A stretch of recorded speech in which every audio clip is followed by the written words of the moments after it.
A paz do Senhor, irmãos. Boa noite. Graça, paz, bondade e misericórdia de Deus. Do jeito que os irmãos quiserem, a gente saúda. O importante é que esteja na paz do Senhor. Amém? Amém. Estou aqui com a minha família. A outra está com vergonha, sentada ali. Ó. Pai não tem jeito, né? A filha está com vergonha, mas a gente dedura. Está com vergonha, mas está ali. Ó. E aqui está o meu profeta.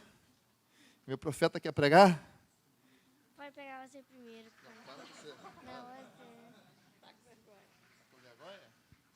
A minha esposa, Gisele. Olha como é que ela está feliz de estar casada comigo. Você imagina eu, né? Como é que eu estou feliz casada com ela. Fala, meu bem. Deixa que eu prego, tá? A paz do Senhor, igreja abençoada. Muito feliz de estar aqui com vocês. Fui convidada para pregar aqui um dia. Foi muito bom estar com vocês. Estou muito feliz de estar aqui de novo. E desde que eu cheguei aqui, o Espírito Santo tem incomodado o meu coração para deixar uma palavra. Eu não sei para quem é, mas eu tenho certeza que o Senhor começou a falar desde que a Magda. Isso, a Magda aqui começou a falar. E tenho certeza que alguém aqui vai receber essa palavra. E ela estava falando sobre ser uma pessoa que precisa estar na casa do Senhor para sempre estar se curando. Não é isso que a senhora falou? Então, nosso pastor Márcio Valadão, ele fala uma coisa: ser santo não é quem peca, quem nunca peca. Não é isso. Ser santo é quem sempre se lava. Amém? Eu vou repetir de novo. Ser santo, como nós somos santos, porque somos separados para uma missão, Deus nos separou, não é aquele que nunca erra, não é aquele que nunca peca, é aquele que sempre lava no sangue de Jesus. Amém? Em 1 João, pode achar que eu não vou pregar, não, mas eu tenho que deixar essa palavra aqui para alguém, que o Senhor me incomodou muito para estar falando aqui. Em 1 João 1, versículo 9, fala assim, ó: se confessarmos os nossos pecados, Ele é fiel e justo para nos perdoar os pecados e nos purificar de toda a injustiça. Eu não sei como você entrou aqui, mas o sangue de Jesus está aqui para eu e você se lavarmos e nos purificar e sair daqui de cabeça erguida, porque o amor do Senhor lá na cruz perdoa todos os nossos pecados. Amém? Desde 2019 eu tenho um canal no YouTube chamado Moments Subama e eu prego para as mulheres. Eu convido você para entrar no meu canal, Gisele Ferri /YouTube. Tá bom? Agora o profeta Mirim. Fala, profeta.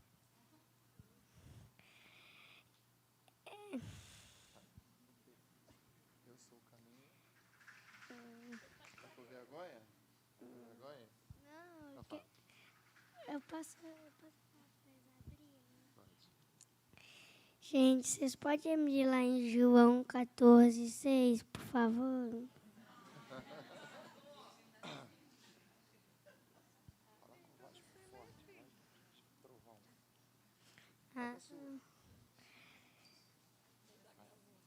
Eu sou o caminho, a verdade e a vida. Ninguém vem ao Pai senão por mim.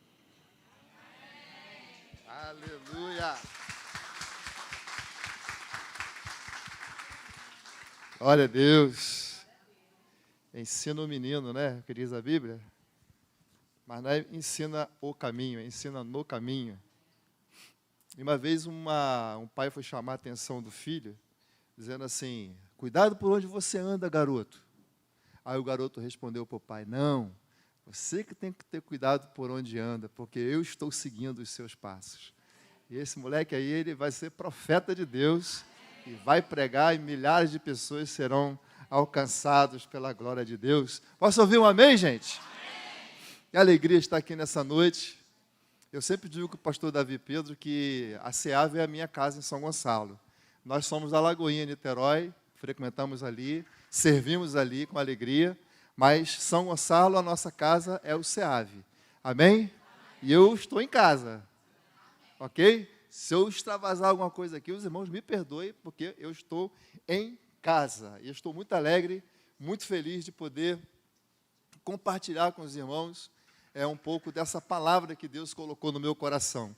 Há algumas semanas atrás eu preguei uma mensagem e eu fiz uma citação a respeito de Ana, em uma dessas mensagens.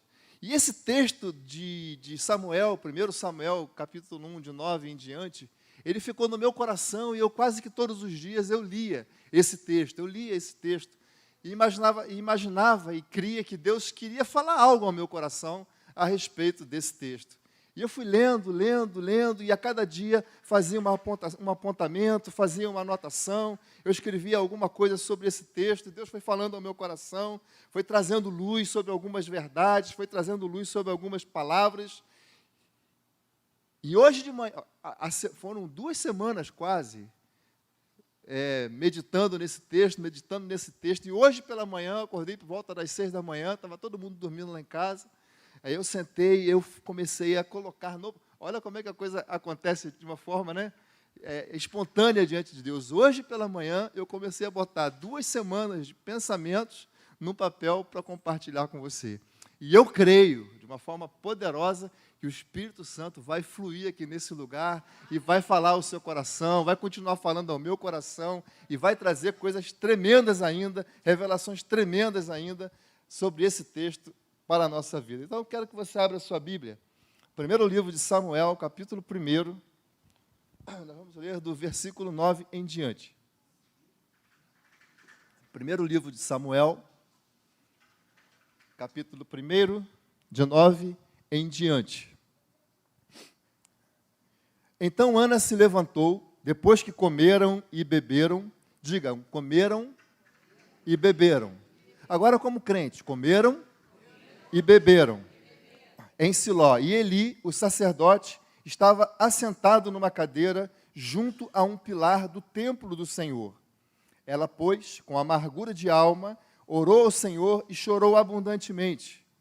E votou um voto, dizendo: Senhor dos exércitos, se benignamente atentares para a minha aflição, e de mim te lembrares, e da tua serva não te esqueceres, mas a tua serva deres um filho varão, ao Senhor o darei por todos os dias da sua vida, e sobre a sua cabeça não passará navalha. E sucedeu que, perseverando ela em orar perante o Senhor, Eli fez atenção à sua boca, porquanto Ana no seu coração falava, e só se moviam os seus lábios, porém não se ouvia a sua voz. Repita, não se ouvia a sua voz. Pelo que Eli a teve, porém, embriagada. E disse-lhe Eli: até quando estarás tu embriagada? Aparta-te de ti o vinho. Porém Ana respondeu: não, meu senhor, eu sou uma mulher atribulada de espírito. Nem vinho bebi, e nem bebida forte tenho bebido. Porém, tenho derramado a minha vida perante o Senhor, a minha vida e a minha alma perante o Senhor. Não tenhas, pois, a tua serva por filha de Belial, porque da multidão dos meus cuidados e do meu desgosto tenho falado até agora. Então respondeu Eli e disse: vai em paz, o Deus de Israel te conceda a tua petição que tu lhe pediste. E disse-lhe Ana: ache eu graça aos teus olhos. Assim a mulher se foi o seu caminho e comeu, e o seu semblante já não era mais triste. E levantaram-se de madrugada e adoraram perante o Senhor, e voltaram e vieram à sua casa a Ramá. Eucana conheceu a Ana, a sua mulher, e o Senhor se lembrou dela. Deus, em nome de Jesus, a nossa gratidão a Ti, por essa noite, por tudo aquilo que já ouvimos, por tudo aquilo que já louvamos, que já exaltamos, que já glorificamos o Teu nome. Nós temos a convicção plena de que a Tua presença, ela é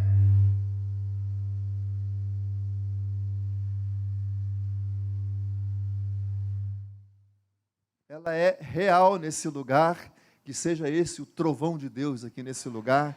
Muito obrigado, Senhor, porque sabemos que o Teu Espírito age aqui e que Ele tem a liberdade para agir em nossa vida e através da nossa vida, em nome de Jesus.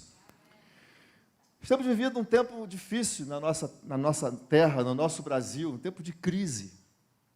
Temos acompanhado tempos de crises na nossa nação. Crise financeira, crise espiritual, crise religiosa, crise política. Temos vivenciado diversas crises dentro da nossa vida como um todo. Pessoas desempregadas, pessoas endividadas, outras com crise nos seus casamentos, crises com relacionamentos, pais e filhos, filhos e pais, irmãos e irmãs. É uma coisa confusa.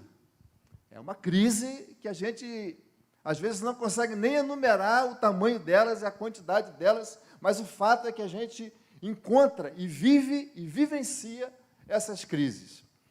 E a Bíblia, eu gosto da Bíblia porque a Bíblia ela não esconde as crises que os filhos, os servos de Deus, vivenciaram na sua vida.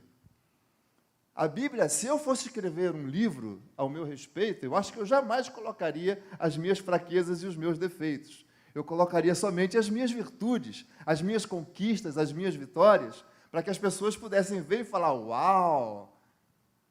Mas Deus, Ele traz no seu livro sagrado a história de pessoas, e Ele mostra as suas fraquezas, Ele mostra as suas crises, Ele mostra os seus pecados, Ele mostra que os grandes homens de Deus tropeçaram, caíram, mas se levantaram e foram de novo usados por Ele. A Bíblia é um livro extraordinário.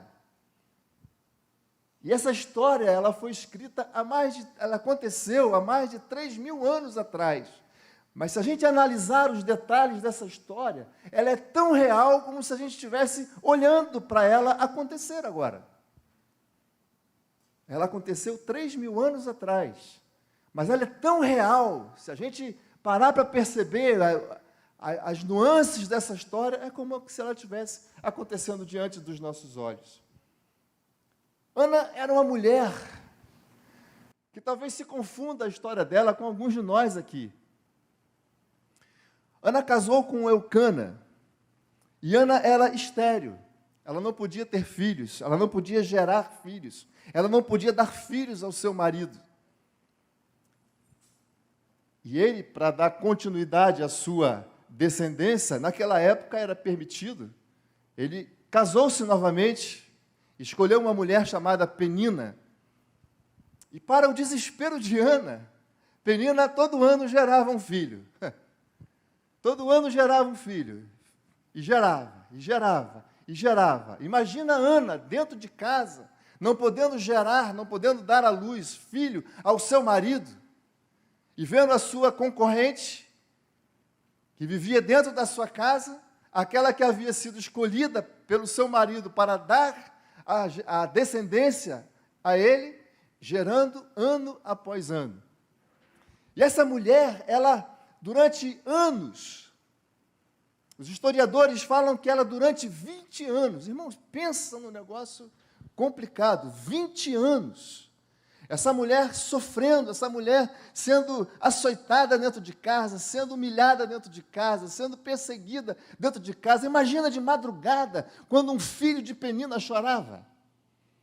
Eu acho que Penina deixava chorar um pouquinho mais, chora mais, para ela lá do outro quarto sentir o choro, como é que é o choro de um menino. E Ana, o texto fala que ela era amargurada de alma, porque durante todo esse tempo ela via a sua concorrente, aquela que estava ao seu lado, dentro da sua casa, gerar filhos, e ela não. E o propósito de uma mulher em Israel, nessa época, e para algumas religiões ainda hoje, o propósito de uma mulher era cuidar do marido e gerar filhos. Cuidar do marido e gerar filhos. E se ela não gerasse filho, ela era uma pessoa amaldiçoada. Segundo a tradição religiosa, ela era uma pessoa amaldiçoada, porque Deus fechou a sua madre e não permitiu que ela gerasse filho aos seus maridos. Irmãos, pensa numa mulher amargurada. Pensa numa mulher que ficou 20 anos passando esse aperto dentro da sua casa. E Ana ela mostra para mim que ela vivencia 3 tipos de crise, ou alguns tipos de crise. 3 eu selecionei. Primeiro, ela vive uma crise existencial. Por que existo? Para que existo? Se eu existo, qual é o propósito da minha existência? Se o propósito da existência de uma mulher era cuidar do marido e gerar filhos, então qual seria o propósito da vida de Ana? Crise existencial. Quem sou eu? Ó dia, ó céus, ó azar, quem sou eu? Crise existencial. Uma mulher amargurada de alma, diz o versículo 10 que nós lemos. Ela pôs com amargura na alma. Pensa numa pessoa amargurada, uma pessoa azeda, uma pessoa que tudo está mal. Um dia ensolarado, com céu azul, aquele dia lindo, ela fala, mas que céu horroroso. Eu aqui tendo que trabalhar nesse sol, debaixo desse sol. Pensa numa pessoa amargurada. Tenho que me levantar para fazer comida, tenho que me levantar para fazer...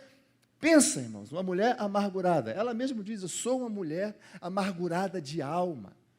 A alma é o lugar das nossas emoções, é o lugar das nossas decisões, é o lugar dos nossos sentimentos, é o lugar onde tudo acontece na nossa vida terrena, está na nossa alma.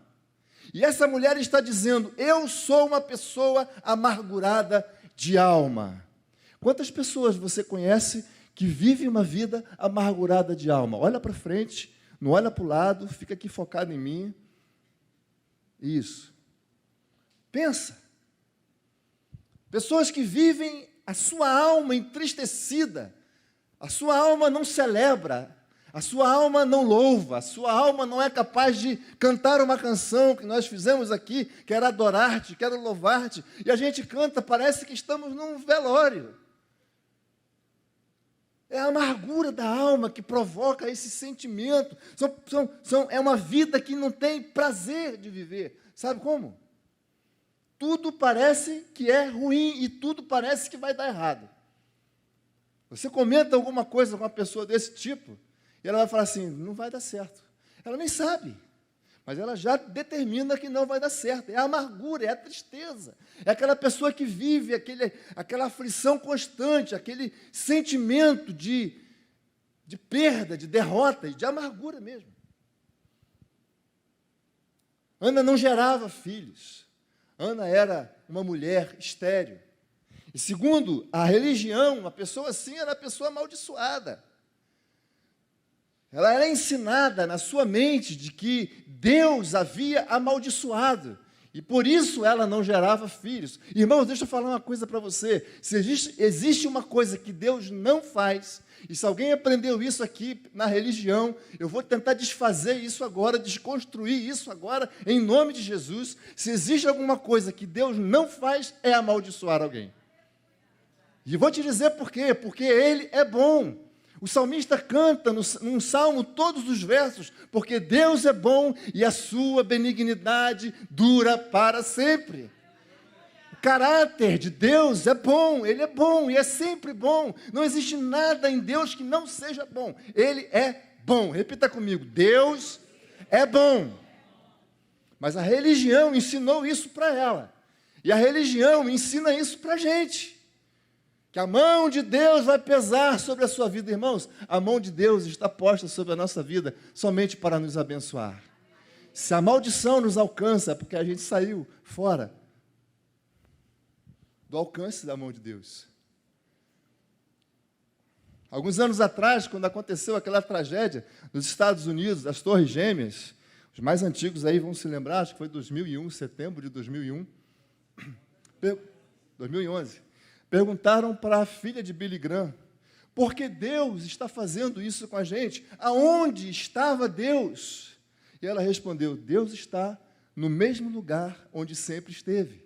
Nós é que nos afastamos dele. Proibimos as nossas crianças de orar nas escolas. Proibimos as nossas crianças de ler a Bíblia nas escolas. Proibimos. E Deus está no mesmo lugar e nós fomos nos distanciando dele. Mas a religião ensinava para ela que isso era uma maldição. Então imagina a carga emocional de uma mulher. A crise existencial que essa mulher estava vivendo. Não gerava filhos. A segunda crise é essa que eu estou falando, a crise com Deus. Ela reclama: Deus, o Senhor se esqueceu de mim.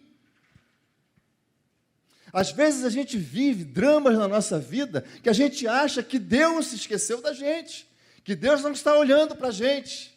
Mas deixa eu te dizer uma coisa, o que Deus gera em você vai ser poderoso através de você. O que Deus gera em você vai ser poderoso através de você. Uma mulher, quando está para dar à luz, ela sente dores, contrações fortíssimas, mas quando a criança nasce, toda a dor passa, porque a alegria de ver o seu filho é muito maior do que a dor que ela está sentindo. Então, irmão, se você está vivendo um drama, uma crise existencial, uma crise até mesmo com Deus, creia no que eu vou te dizer. Deus não se esqueceu de você. O que Ele está fazendo é gerando algo poderoso em você. Quem acredita aqui, diga amém. A primeira crise é existencial. A segunda, a crise com Deus. A terceira, uma crise de comparação. No versículo 6 do capítulo 1 que nós lemos, diz assim: e a sua competidora excessivamente a irritava. Ela tinha uma competição dentro de casa. Ela competia dentro de casa. Ela via aquela mulher ano após ano gerando e ela não conseguia. E ela olhava para aquilo e disse: imagina como que ela se sentia. É como a gente hoje pega isso daqui e fica vendo status de outras pessoas e fala: como eu queria ser feliz como essa pessoa. Não compare a sua essência com a aparência. Eu vou repetir. Não compare a sua essência com a aparência. O que muitas vezes está sendo mostrado aqui é apenas a aparência daquilo que não é. Porque aquilo que se vive de verdade, se vive dentro da sua casa, dentro de você. A crise de comparação, quando você tenta se comparar com outras pessoas, você entra nessa crise, porque você quer ser aquela pessoa, ou quer ser igual àquela pessoa. Mas deixa eu te falar uma coisa, irmão. Deus chamou você para ser quem você é. E Deus vai fazer de você algo, através de você, algo poderoso naquilo que você é. Eu, quando era mais jovem, não faz muito tempo, faz pouco tempo, eu queria pregar como Caio Fábio. Acho que vocês não devem conhecer o Caio Fábio. Eu queria pregar como Caio Fábio e cantar como Paulo César Brito. Moral da história: não prego como Caio Fábio, nem canto como Paulo César Brito. Ponto. Porque eu nasci para ser Augusto. Eu nasci para ser eu, para fazer aquilo que eu tenho que fazer.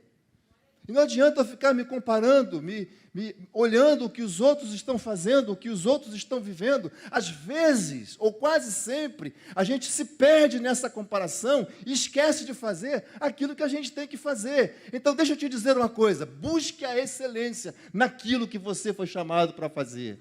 Porque talvez aos seus olhos possa parecer pequeno, diante daquilo que você está comparando, mas aquilo que Deus deu para você fazer não é pequeno, porque Ele confiou algo excelente nas suas mãos. Posso ouvir um amém, irmãos? Ela tinha essa crise de comparação. Dentro de casa havia uma competidora que a irritava todos os dias, todas as horas, de madrugada quando aquela criança chorava.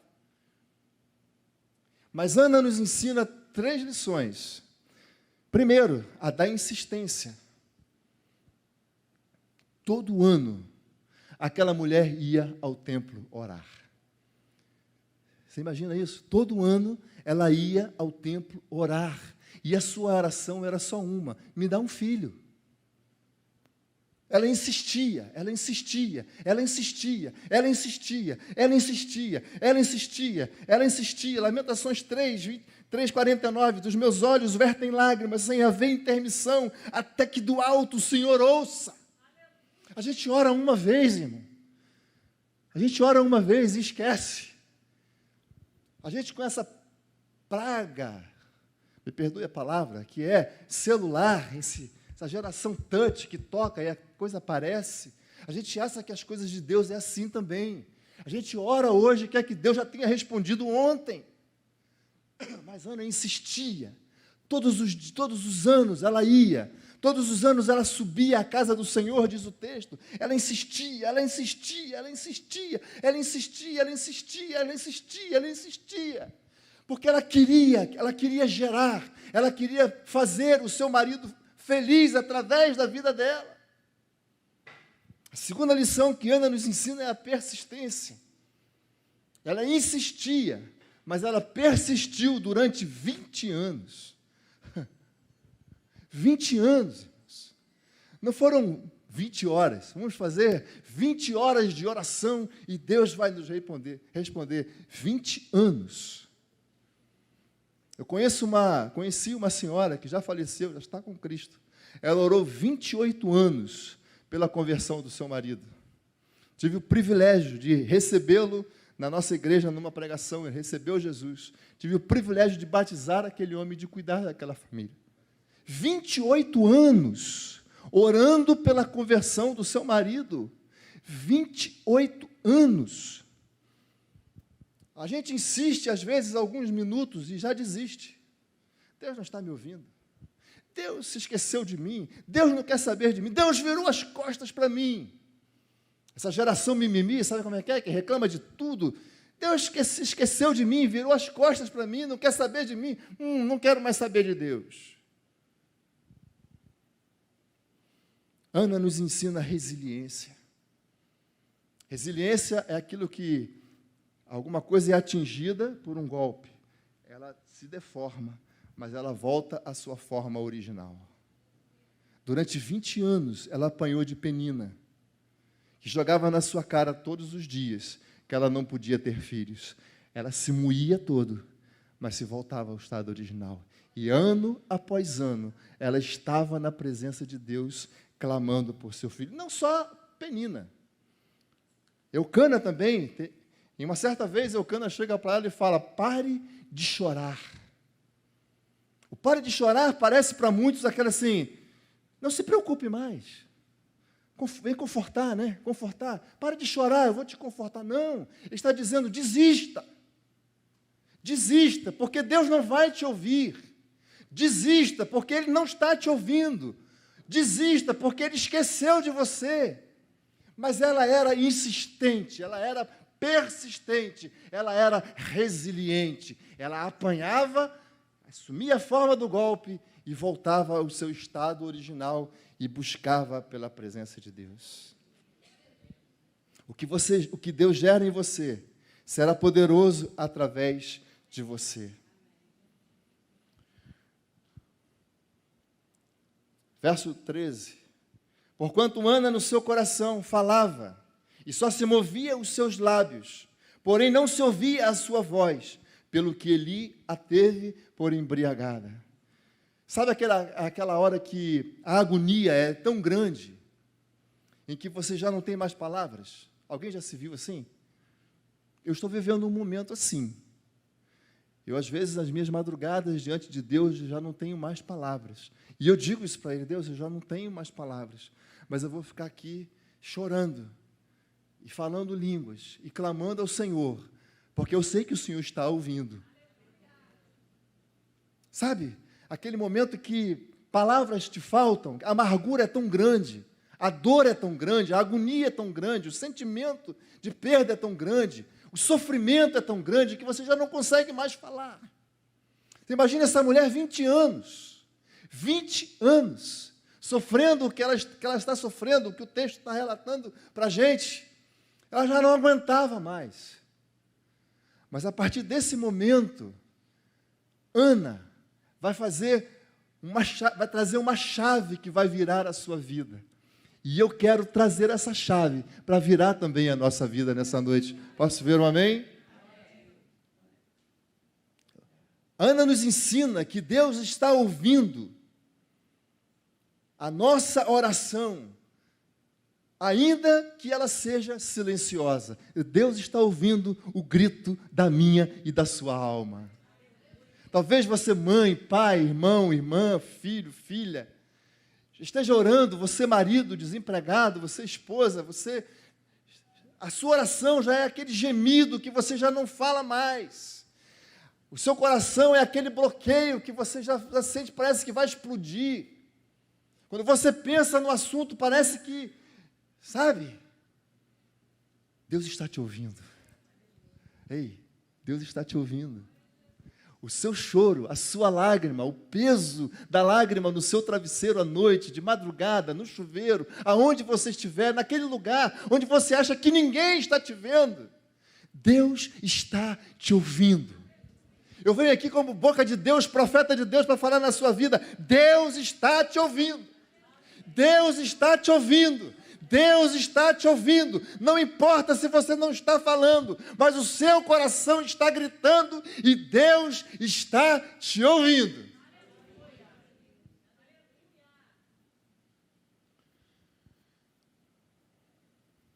Ana encontra graça. Ana encontra graça, que a tua serva, verso 18, que a tua serva encontre graça aos teus olhos. Esse versículo, ele pulsou forte no meu coração, porque eu havia lido uma história de um homem,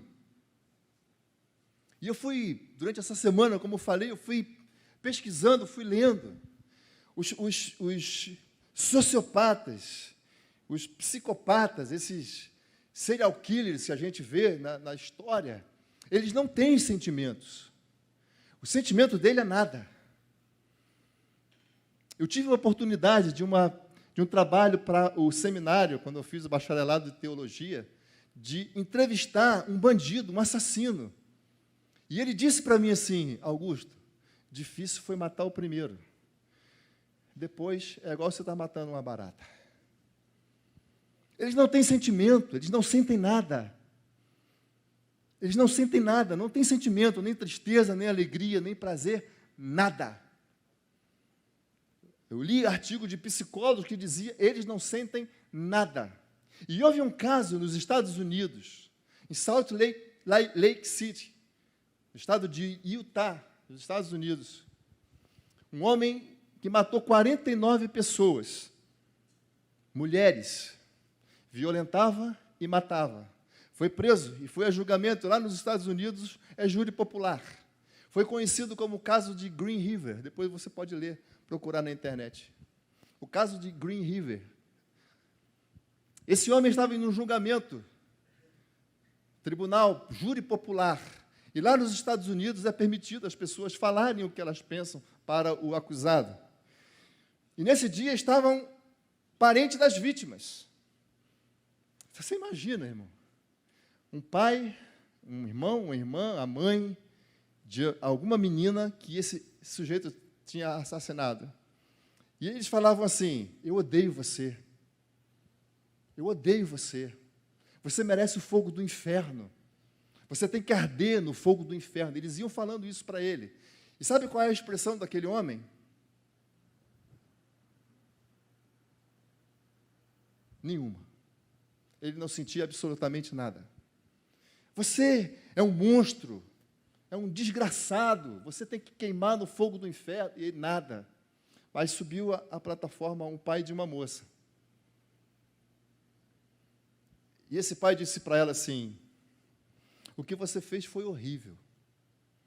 Você dilacerou meu coração matando minha filha. Mas eu sirvo a um Senhor tão poderoso e que Ele encheu o meu coração de um amor tão grande que eu, como todos os outros estão aqui para te condenar, eu vim aqui para te perdoar. Eu ministro perdão sobre a sua vida. Eu ministro graça sobre a sua vida. Eu ministro o amor de Deus sobre a sua vida. E foi nesse momento que aquele homem, cujos todos os psicólogos dizem que não tem expressão nenhuma, se arrebentou de chorar, porque o encontro com a graça é insuportável, irmãos. Você perdeu a oportunidade de dizer amém. O encontro com a graça é algo insuportável. Quem um dia tem um encontro com a graça de Deus não consegue ficar da mesma forma. Um encontro com a graça de Deus é como um homem que é atropelado numa rodovia por uma carreta a mais de 100 km por hora. Ele nunca mais será o mesmo, porque a graça transforma, a graça muda, a graça enche o coração, a graça faz com que a gente conheça o amor de Deus revelado em Cristo Jesus, o nosso Senhor. Aleluia! Graça. Ana, que eu ache graça. Ela queria ir ao encontro com essa graça. E o texto fala, no final, Samuel, o Eli diz para ela que seja conforme o que você está pedindo. E ela achou graça aos olhos de Deus. Aleluia. O que Deus gera em você vai ser poderoso através de você. Você pode me ajudar a pregar para o irmão que está do seu lado, dizer para ele isso? O que Deus gera em você será poderoso através de você. Fala para ele aí, fala para quem está do lado. O que Deus gera em você vai ser poderoso através de você. O que a gente pede é limitado. O que a gente pede, o que a gente clama, o que a gente ora, ela é ilimitado diante daquilo que Deus quer fazer. Diante daquilo que Deus quer dar. Ana queria um filho. 20 anos pedindo um filho. Uma visão limitada. Deus queria abrir o coração dela para que ela entendesse algo mais. E o texto fala que ela, quando o Senhor me der um filho, eu vou te devolver.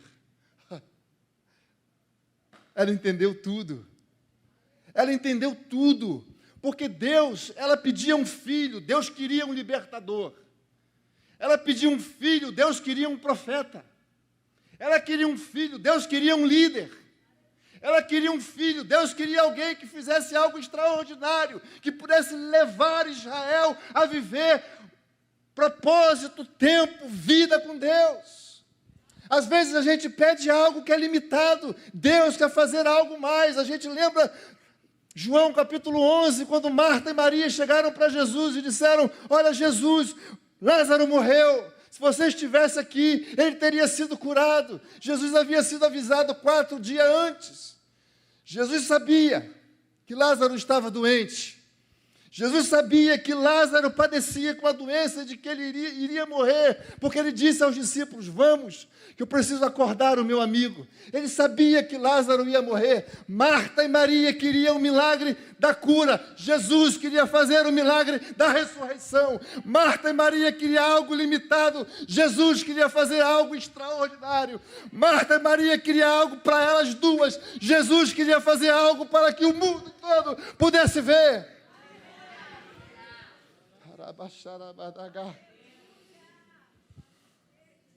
Você quer salvação de um filho? Deus quer salvar a sua cidade.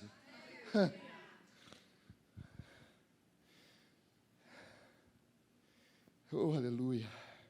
A nossa visão é limitada diante do extraordinário de Deus. A gente pede algo de que a gente está vendo, mas Deus quer fazer algo muito maior.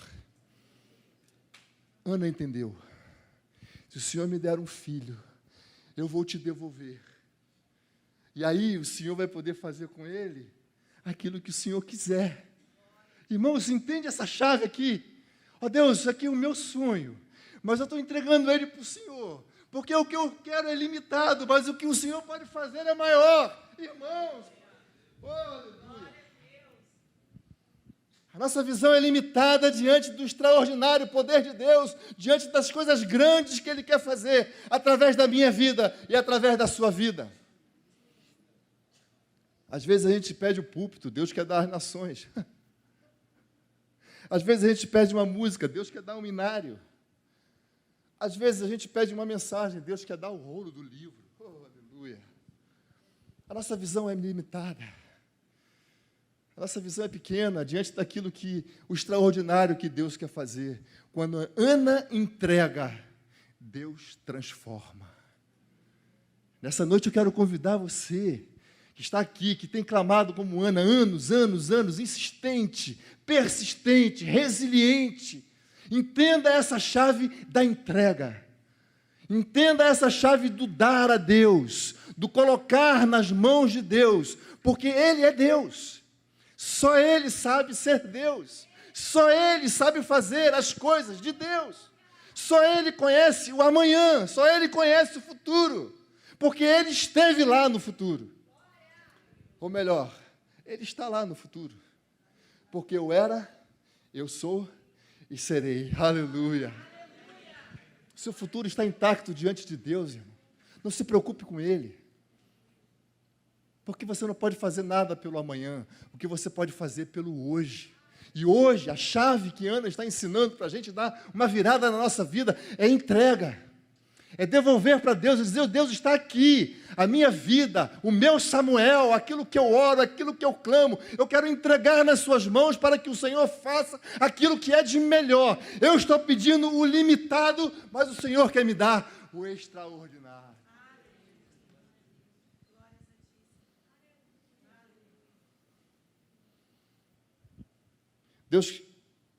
Deus faz primeiro em você, para depois fazer através de você. A história fala, e eu pedi para vocês repetirem, que eles beberam, comeram e beberam. Mas Ana não. Ana não bebeu. Por quê? Por que Ana não bebeu? Qual o motivo? Qual o propósito? Por que Ana não bebeu? O texto diz: então Ana se levantou. Quem se levantou? Ana. Depois que comeram e beberam. Mas Ana não bebeu. Por que Ana não bebeu? Porque ela entendeu o propósito. Ela queria um filho para ela, mas o seu íntimo foi mudado para ela oferecer o filho ao Senhor. E ela faz um voto: ao Senhor darei por todos os dias da sua vida, e sobre a sua cabeça não passará a navalha. Sabe o que é isso? Voto de Nazireu. Nazireu, 3 coisas não pode fazer: cortar cabelo, tocar em defunto, beber com bebida forte. Ana, sem saber, estava gerando o propósito de Deus. Irmão, estou toda arrepiada aqui. Sem ela saber, ela estava gerando dentro dela o propósito de Deus para livrar Israel. Aleluia. Para conduzir Israel. Ela estava gerando no seu ventre. Ela estava gerando algo no seu ventre, mesmo sem saber. Mesmo que ela não soubesse, ela já estava... Porque era comum. Comer e beber e ir para o templo. Era comum. Em Israel é comum. Sempre tem vinho à mesa.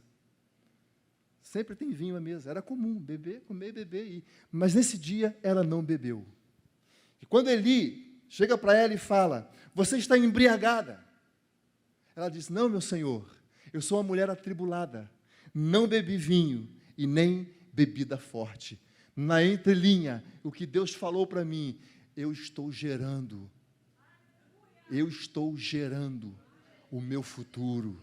Eu estou gerando o meu propósito. Eu estou gerando aquilo que Deus quer fazer através da minha vida. Irmãos, o que Deus faz em você vai ser maior através de você. Receba essa palavra. O que Deus gerou nela foi algo poderoso. Ana estava gerando algo poderoso dentro dela. Ana estava gerando algo maravilhoso dentro dela. Pela fé, ela já estava dizendo para Deus: aqui está o meu filho. Mesmo sem ela saber, mas ali já estava o filho dela, porque o texto diz que Deus achou graça aos seus olhos. Ela voltou para casa, teve com seu marido e concebeu. Já estava gerando, ela já estava gerando, ela já estava gerando, ela já estava gerando, ela já estava gerando, ela já estava gerando. Irmãos, eu não sei o que você está gerando, eu não sei qual é o clamor que você tem derramado diante de Deus, eu não sei o que você tem buscado, eu não sei o que você tem clamado, eu não sei qual é a sua insistência, qual é a sua persistência, qual é a sua resiliência diante de Deus, eu não sei, mas o que eu sei é que Ele sabe, e se Ele sabe, Ele está gerando em você. Saia daqui hoje grávido, grávida, saia daqui hoje gestacionando o seu propósito. Saia daqui hoje gestacionando aquilo que Deus tem colocado no seu coração. Saia daqui hoje gerando, como Ana saiu daquele tempo, gerando o seu filho. Ela não comeu, ela não bebeu bebida forte e nem vinho, porque ela deu um voto diante de Deus: o meu filho será nazireu. Ela estava gerando Samuel, juiz, profeta, líder. Seu nome está gravado e é reverenciado na história de Israel. Seu nome está gravado na história dos reis de Israel. O seu nome está gravado, foi um dos principais juízes de Israel. O seu nome está gravado, foi um dos principais profetas de Israel. O seu nome está gravado. Agora eu te pergunto, você se lembra ou ouviu a Bíblia falar algum nome dos filhos de Penina? Porque aquele que não é gerado no ventre de Deus não gera propósito. Eu estou falando aqui para pessoas, e eu tenho convicção plena disso, que estão gerando diante de Deus propósitos que são capazes de revolucionar essa cidade. Irmãos, vocês não estão entendendo o que eu estou falando. Vocês precisam gerar propósitos que sejam capazes de revolucionar essa cidade. Revolucionar o seu bairro, que comece pela sua casa, que comece pela minha casa, que a gente comece a revolucionar a nossa casa, que a nossa vida nunca mais seja a mesma, depois dessa noite, que a gente gere, que a gente viva o extraordinário de Deus, que a gente gere, que a gente viva o extraordinário de Deus. Hoje, Deus ouviu o meu e o seu clamor. Posso ouvir um amém? Deus ouviu o meu e o seu clamor. O seu grito silencioso. A sua alma chorando, gritando. A sua alma se derramando diante dele nas madrugadas, no travesseiro, embaixo do chuveiro. Deus ouviu. Deus ouviu o seu clamor silencioso. Agora, grave isso que eu vou dizer agora. O que Ele quer fazer não é apenas o limitado que você está pedindo. O que Ele quer fazer, o que Ele está vendo, e o que Ele quer fazer é algo extraordinário. Porque Ele não quer impactar só você, Ele quer impactar a sua casa, Ele quer impactar a sua família, Ele quer impactar o seu bairro, Ele quer impactar a sua rua, Ele quer impactar a sua cidade, Ele quer impactar esta nação, Ele quer fazer coisas extraordinárias através de você. Aquilo que você gera, aquilo que Deus gera em você, será poderoso através de você.